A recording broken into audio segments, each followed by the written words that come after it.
Good morning from the Evening Standard newsroom in London. The European Commission President has warned AstraZeneca that it must honour its vaccine contract with the bloc before exporting doses elsewhere in the world. Ursula von der Leyen urged transparency from other countries, but did not confirm if the EU would bring in tougher export restrictions on coronavirus jabs amid a row over supplies with the British-Swedish pharmaceutical giant. However, she acknowledged that worldwide supply chains needed to remain intact for vaccine production, while some European leaders appeared optimistic that the UK and EU could soon resolve their dispute over supplies. China has imposed sanctions on 9 UK citizens, including 5 MPs, for spreading lies and disinformation, the country has said.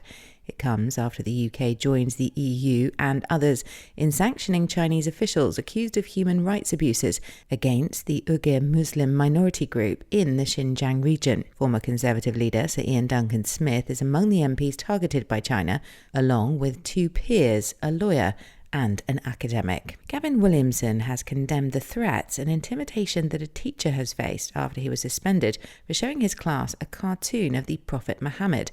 It comes after dozens of protests gathered at the gates of the Batley Grammar School near Bradford on Thursday morning, forcing the school to advise students to stay at home while police officers stood guard. The 29-year-old religious studies teacher is said to have shown the image to pupils during a lesson on Monday. Mr. Williamson intervened on Thursday night with a spokesman for the Department of Education, saying it is never acceptable to threaten or intimidate teachers. Rishi Sunak has called on employers to end working from home after lockdown and allow staff back in the office. The Chancellor, looking beyond the pandemic, said that working in an office is crucial for young people to get to know colleagues and find mentors to help career development. He also warned bosses that those who shut their offices for good risk losing staff who vote with their feet and quit.